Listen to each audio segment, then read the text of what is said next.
পারস্য উপসাগরের নীল জলরাশি, দূরে মাথা উঁচু করে দাঁড়িয়ে আছে বুর্জ খলিফা, যেখানে একসময় সূর্যের আলো ঝলমল করত ধন সম্পদের প্রতিচ্ছবিতে, কিন্তু আজ সেই আলোয় লুকিয়ে আছে অদৃশ্য আতঙ্ক। পারস্য উপসাগর ঘিরে গড়ে ওঠা অর্থনৈতিক শক্তির কেন্দ্র দুবাই এখন অস্বাভাবিক নীরব। যে শহর একসময় ছিল বিশ্বজুড়ে বিনিয়োগকারী, পর্যটক ও ব্যবসায়ীদের প্রধান গন্তব্য, সেই শহরের আকাশে এখন ভাসছে অনিশ্চয়তার ছায়া। হোটেলগুলো ফাঁকা, বিপণী বিতানগুলোতে কমে গেছে ক্রেতা, আর আন্তর্জাতিক উড়োজাহাজ বাতিলের সংখ্যা বেড়েই চলেছে। এই সংকটের কেন্দ্রবিন্দুতে রয়েছে মধ্যপ্রাচ্যের দীর্ঘদিনের এক অদৃশ্য সমীকরণ।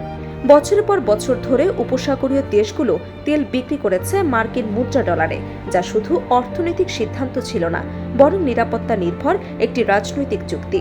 সেই চুক্তির মূল অংশীদার ছিল যুক্তরাষ্ট্র, যারা এই অঞ্চলে নিরাপত্তা নিশ্চিত করার প্রতিশ্রুতি দিয়েছিল। কিন্তু সাম্প্রতিক পরিস্থিতিতে সেই প্রতিশ্রুতি নিয়ে দেখা দিয়েছে প্রশ্ন। ওয়াশিংটনের পক্ষ থেকে ইঙ্গিত দেওয়া হয়েছে মধ্যপ্রাচ্যের চলমান সংঘাতের পুরো ব্যয় আর তারা বহন করবে না। সাবেক মার্কিন প্রেসিডেন্ট ডোনাল্ড ট্রাম্পের নীতির ধারাবাহিকতায় এখন দায়িত্ব ভাগাভাগির নীতির কথা বলা হচ্ছে, অর্থাৎ উপসাগরীয় দেশগুলোকে নিজেদের নিরাপত্তার খরচ নিজেরাই বহন করতে হবে। এই ঘোষণার পরপরই পরিস্থিতি আরও জটিল হয়ে ওঠে।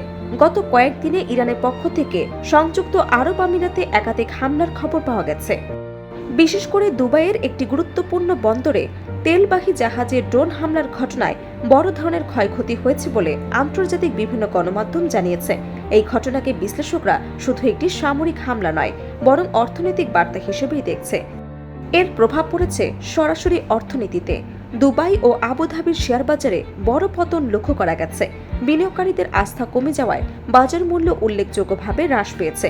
একই সঙ্গে আবাসন খাতেও মন্দা দেখা দিয়েছে, বিক্রি কমে গেছে, আর অনেকেই কম দামে সম্পত্তি বিক্রি করতে বাধ্য হচ্ছে। বিশ্লেষকদের মতে এই হামলাগুলোর পেছনে কৌশলগত উদ্দেশ্যও রয়েছে।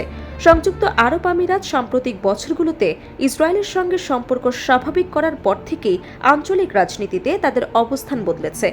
ইরান এই পরিবর্তনকে নিজেদের নিরাপত্তার জন্য হুমকি হিসেবে দেখছে। এমন পরিস্থিতিতে কূটনৈতিক অঙ্গনেও বাড়ছে তৎপরতা। ইরানের পররাষ্ট্রমন্ত্রী আব্বাস আরাকচি সাম্প্রতিক একটি বার্তায় আঞ্চলিক দেশগুলোর সঙ্গে সম্পর্ক উন্নয়নের আহ্বান জানিয়েছেন। তবে একই সঙ্গে তিনি ইঙ্গিত দিয়েছেন এই অঞ্চলে বাইরের শক্তির উপস্থিতি উত্তেজনার মূল কারণ। এই বার্তা উপসাগরীয় দেশগুলোর জন্য এক কঠিন সিদ্ধান্তের ইঙ্গিত বহন করছে। একদিকে দীর্ঘদিনের মিত্র যুক্তরাষ্ট্র, অন্যদিকে ক্রমবর্ধমান আঞ্চলিক শক্তি ইরান।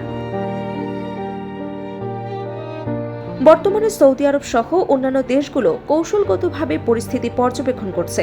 তারা কি পুরনো জোট ধরে রাখবে নাকি নতুন আঞ্চলিক সমীকরণের দিকে এগোবে, তা এখনো পুরোপুরি স্পষ্ট নয়।